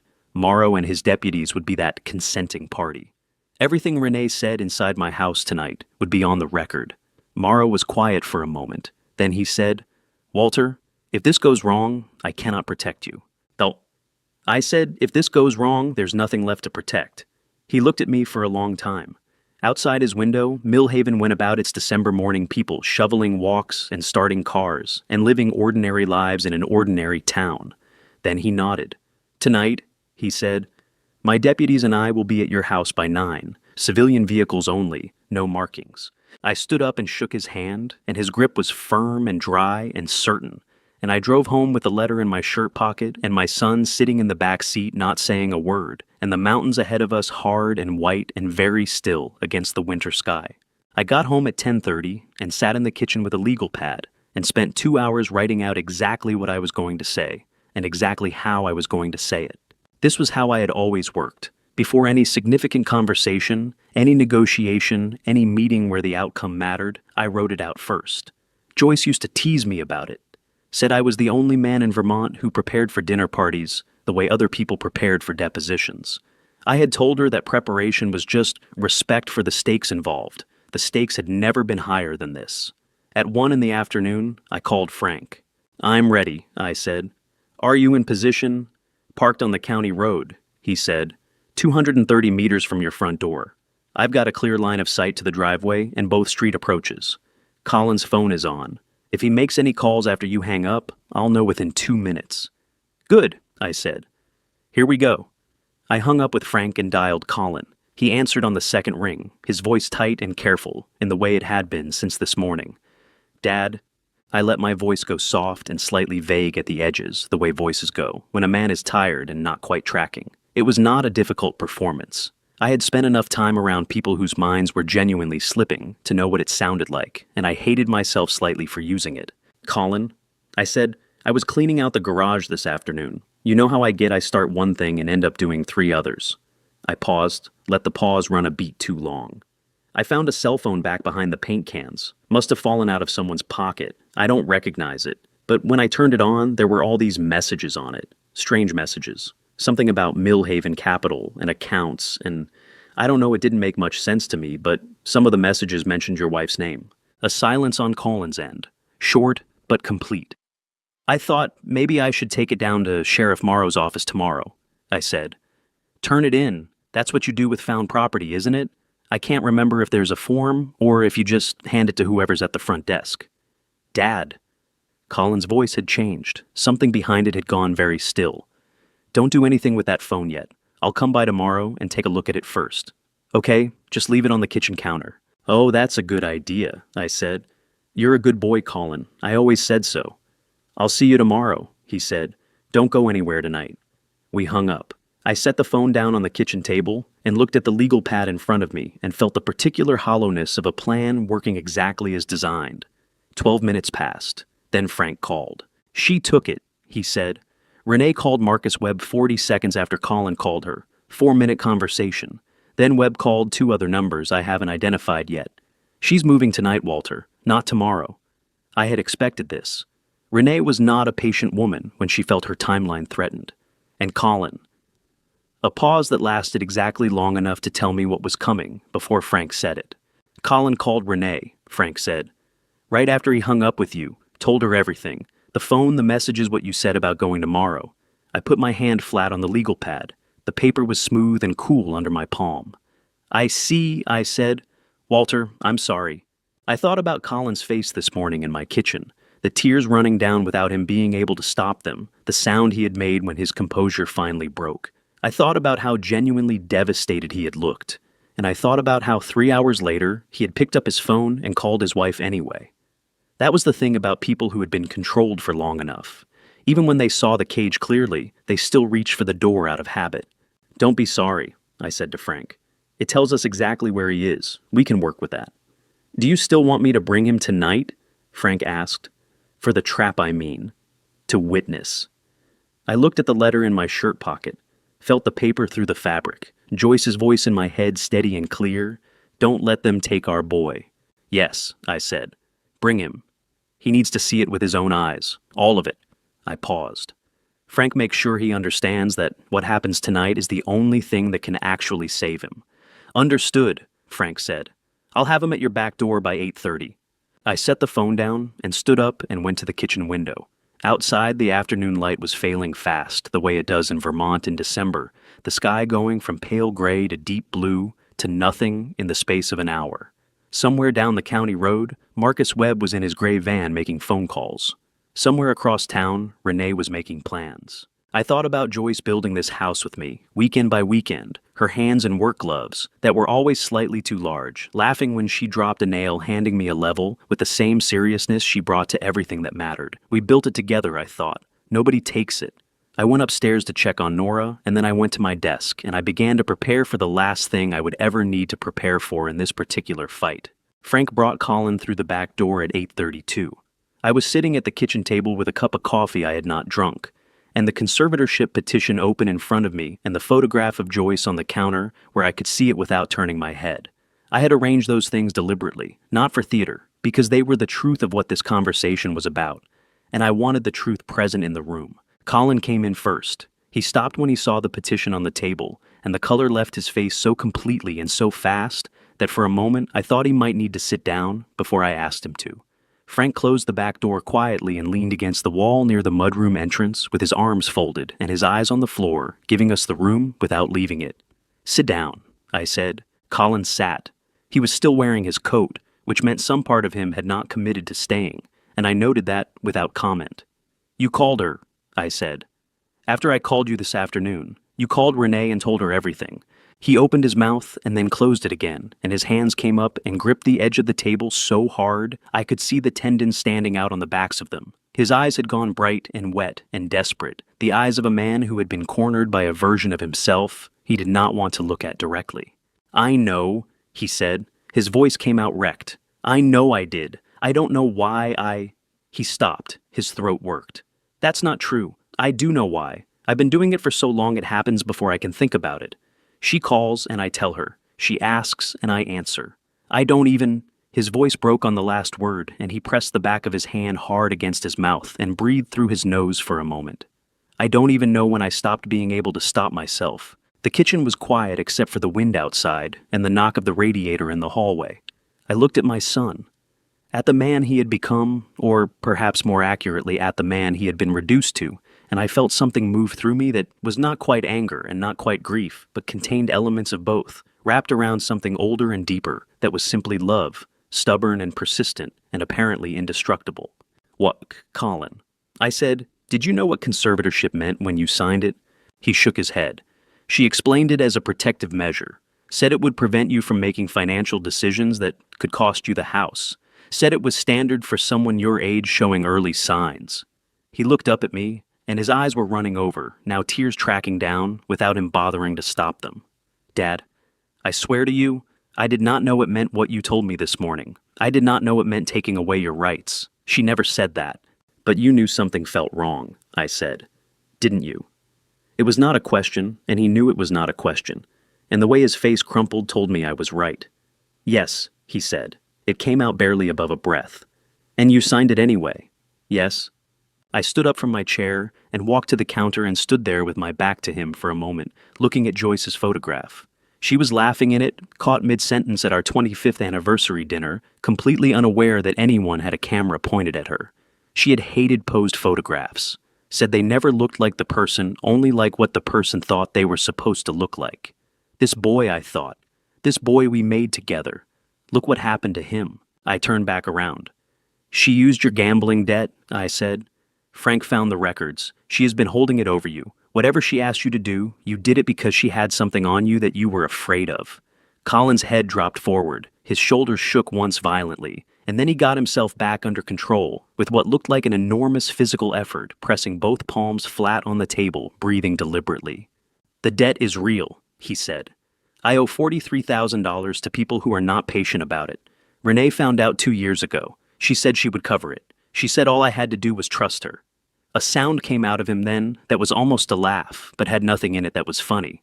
$43,000. That's what I sold my father for." The words fell into the room and sat there. I came back to the table, and I pulled out my chair, and I sat down across from my son, and I looked at him for a long moment without speaking, because I needed to say the next thing correctly, and I only had one chance at it. "I'm not going to tell you that I'm not hurt," I said. "I am, deeply. And I'm not going to tell you that what you did was acceptable, because it was not." I paused. "But I know the difference between a man who did something wrong and a man who is wrong. You are the first kind, and that matters." Colin looked up at me. His face was a wreck, red and swollen, and stripped of every layer he had built up over the years, of living inside Renee's version of who he was supposed to be. And underneath all of that was someone I recognized, someone I had known for 41 years. "What do I do?" he asked. "Tonight," I said, "you are going to sit in the dark in my living room, and you are going to watch your wife walk into this house believing she has already won.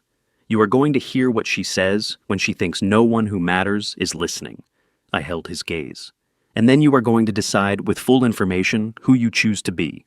Colin pressed the back of both hands over his eyes, and a sound came out of him that I had not heard since he was very small, and the world had hurt him in some way that surprised him with its sharpness. Then he lowered his hands and looked at me with eyes that were raw and red, and for the first time in years, entirely his own.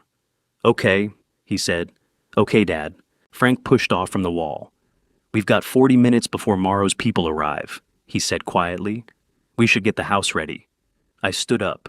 I put my hand on Colin's shoulder for a moment, the way I had when he was small and the world had been manageable, and the problems we faced together were the size of broken bicycles and failed math tests.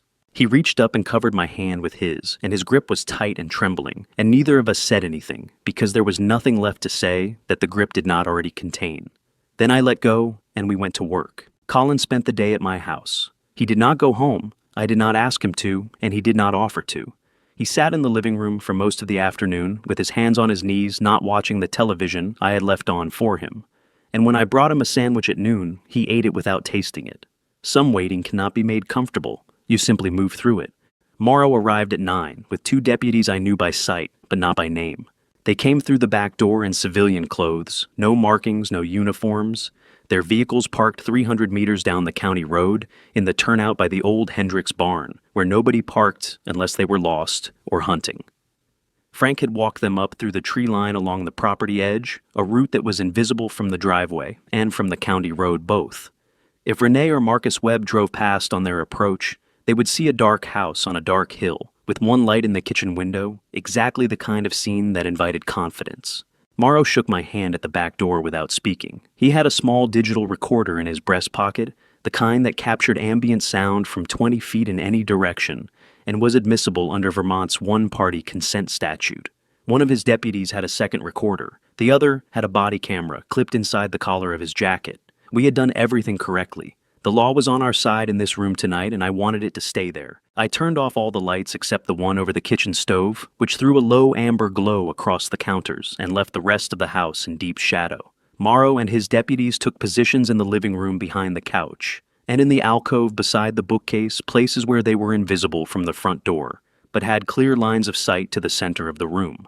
Frank went upstairs to stay with Nora. Colin sat in the armchair in the far corner of the living room, the one that faced away from the window. He had not spoken since we finished arranging the room. He was sitting very straight and very still, with his hands on his knees, and in the dim light from the kitchen, he looked like a man waiting for a verdict he already knew. I sat in my chair at the kitchen table. The house was quiet in the way houses go quiet when they are full of people holding their breath. Nora came downstairs at 9:20. She moved carefully, one hand on the railing, and came to the kitchen doorway and looked at me. "You should be upstairs," I said. "I know," she said. She came in anyway and sat down across from me, and I decided not to argue about it because there was not enough time and because I understood the impulse completely. We sat together in the amber kitchen light while the house held its breath around us. "Mr. Greer," she said quietly. "Can I ask you something?" "Go ahead." "That night on Henderson Road, you didn't know me. You didn't know what I was involved in, or whether I was telling the truth, or whether helping me was going to cost you everything." She looked at me steadily across the table. "Why did you stop?" I thought about Joyce, about the way she had said it so many times over so many years that it had become the architecture of how I moved through the world without me ever consciously deciding that it would. "My wife used to say that a life is measured not by what you build, but by what you choose to do when it costs you something," I said. I looked at the photograph on the counter, Joyce laughing at our anniversary dinner, entirely unaware of the camera. She lived by that completely. And she's been gone for 2 years, and I am still trying to be the man she thought I was. Nora's eyes went bright. She pressed her lips together and looked down at the table for a moment, and when she looked back up, there was something in her face that I recognized as the particular expression of a person who has been without something for a long time, and has just been unexpectedly reminded that it exists. "She sounds like she was remarkable," Nora said. "She was the best person I ever knew," I said. "And she left me a letter telling me not to let anyone take what we built." I touched the pocket over my heart. "I intend to keep that promise." From the living room, Morrow's voice came low and even. "Walter, Webb's vehicle just passed the county road junction heading north. He slowed at your driveway entrance and kept going. He's doing a pass." I looked at Nora. She straightened in her chair, and I watched her pull something up from somewhere deep, the same quality I had seen in her on Henderson Road when she was hurt and terrified and still fighting to stay present. "Go upstairs," I said. "Lock the door. Don't come down regardless of what you hear." She stood up. She looked at me for a moment with those dark, steady eyes. "Finish it," she said. Then she went upstairs, and her footsteps were careful and quiet on the treads, and I heard the soft click of the door at the top. I sat alone in the kitchen. I took the letter from my shirt pocket and unfolded it one last time. I read the last paragraph, Joyce's handwriting, slightly unsteady from the medication, the words clear and certain, despite it. Trust your hands. You built everything we have. Don't let anyone take it. And don't let them take our boy. I folded it carefully and put it in the kitchen drawer. Not my pocket. The drawer. Because what was in that letter had already done its work, and what came next belonged to me. From outside, the sound of a car engine cutting off. Tires on the frozen gravel of the driveway, closer now. Then nothing. Then footsteps on the front walk. Frank's voice from upstairs, barely above a breath, traveling down through the old bones of the house. They're at the door, Walter. I pressed both palms down against the kitchen table and stayed very still. The wood held. It always had. The same table where Colin had learned to write his name. The same table where Joyce had drunk her morning coffee for 38 years. I breathed in. I breathed out. The knock came.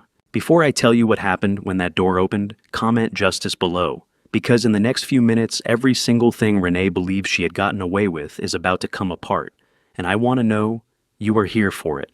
A reminder. This story contains fictional elements added to bring the message to life. Any resemblance to names or places is not intentional, but what this story says about Trust family and the truth coming out, that part I stand behind completely. I did not answer the door immediately. I let it knock 3 times, slow and deliberate, the kind of knock that belongs to a person who is certain of their welcome.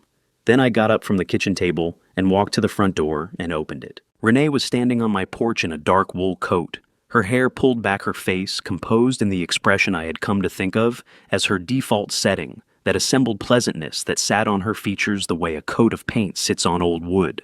You could see it was there. You just could not see what was underneath it.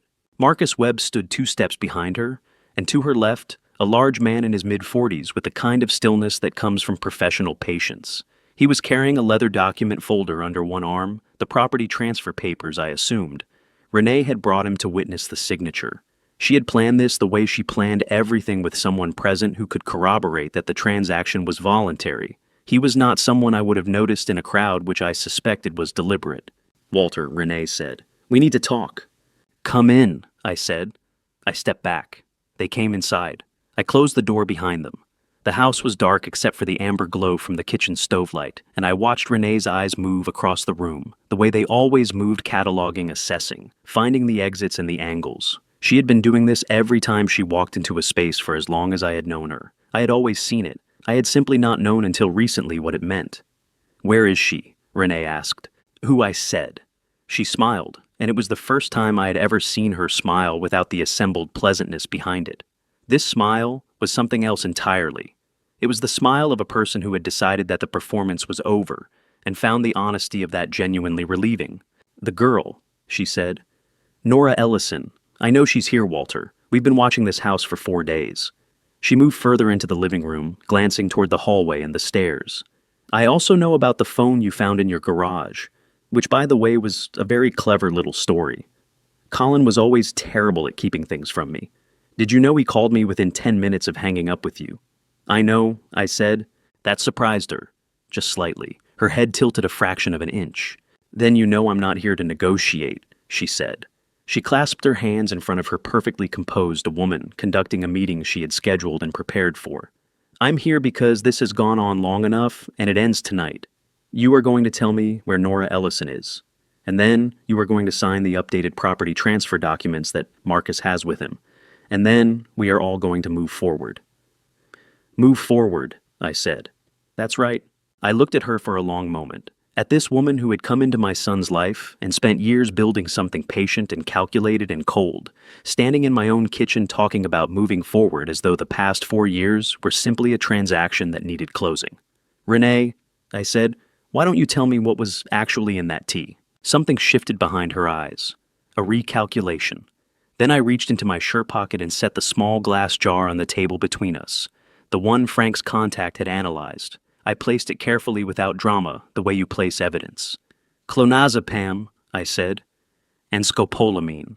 The silence that followed lasted 3 full seconds. I counted them. And then Renee made the mistake I had been waiting for. Not because she was careless, because she was certain. Certain the house was empty, certain the old man across from her had no allies, certain she had already won. Certainty is its own kind of blindness. "You did your homework," she said, and her voice shifted into something unguarded.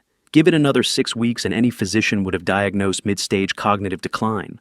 The conservatorship would have sailed through probate court." She looked at the jar.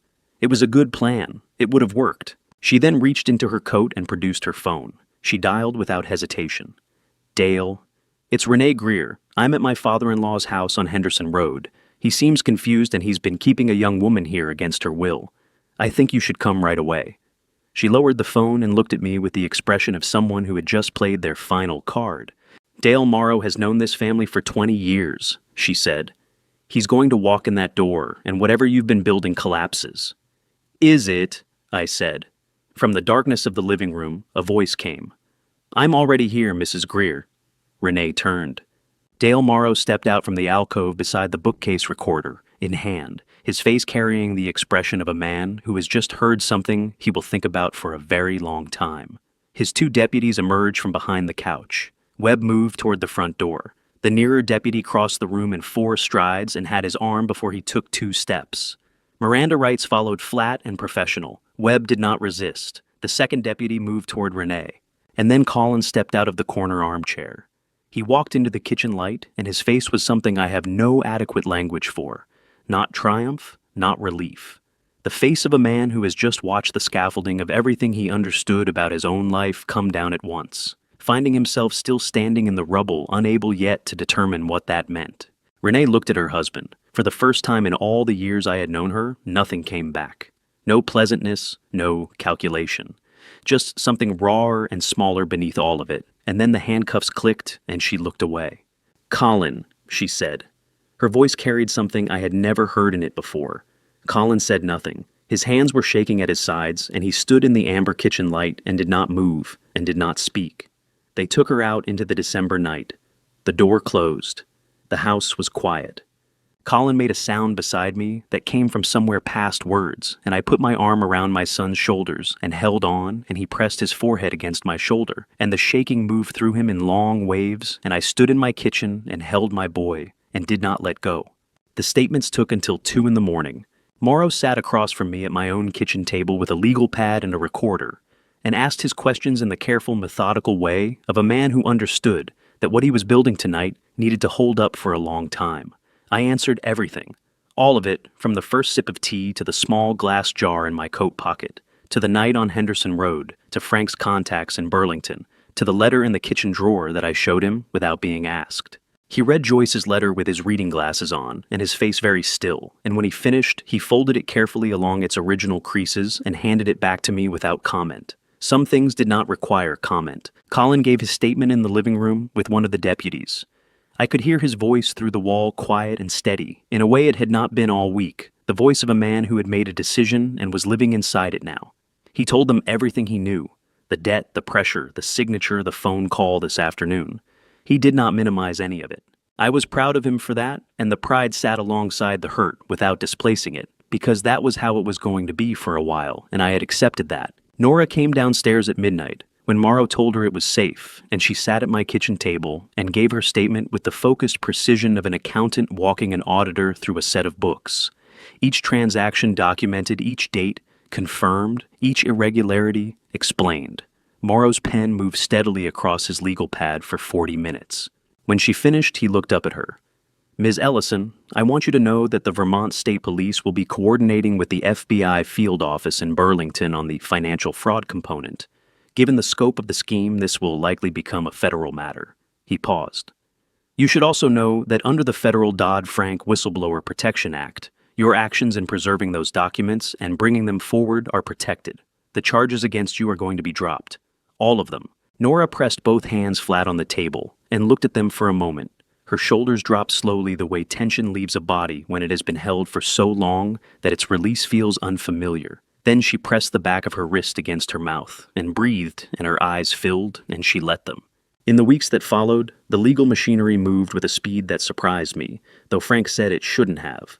When a case had this much documentation and a recorded confession from the primary subject, he said prosecutors did not dawdle. Renee was charged with attempted murder in the first degree for the systematic poisoning, aggravated assault conspiracy to commit murder, and financial fraud. The last charge was filed jointly with federal prosecutors once the FBI confirmed the interstate nature of the Delaware shell companies. She was held without bail at the Chittenden Regional Correctional Facility, which was 53 miles from Millhaven and might as well have been the surface of the moon.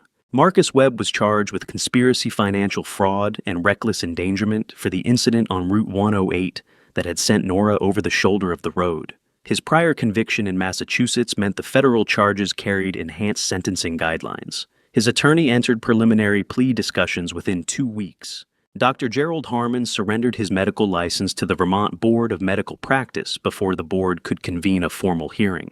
He faced separate criminal charges for filing a fraudulent clinical assessment, a charge that carried up to 5 years under Vermont statutes. Colin appeared before a judge in Lamoille County District Court on a Tuesday morning in January. I drove him there and sat in the gallery behind him.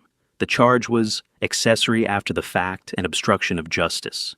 His attorney had negotiated with the district attorney's office, presenting Colin's voluntary cooperation, his complete disclosure, and the documented history of financial coercion as mitigating factors. The judge listened to everything and sentenced him to 3 years of supervised probation and 200 hours of community service. No prison time. Colin stood when the sentence was read and thanked the judge in a voice that did not waver. Then he turned and looked at me across the gallery, and I nodded once, and that was enough. In the hallway afterward, he came and stood beside me, and we walked out of the courthouse together into the January cold, and he said, "I'm going to pay back every cent of that debt myself, without her help, without anyone's help." "I know you will," I said. "It's going to take a while," he said. "Most things worth doing do," I said. We stood on the courthouse steps for a moment in the cold, gray January light. 2 Greer men in winter coats, and Colin looked at the mountains on the horizon, the way he had looked at them when he was small, with that particular expression that meant he was thinking about something larger than the immediate moment. "Dad," he said.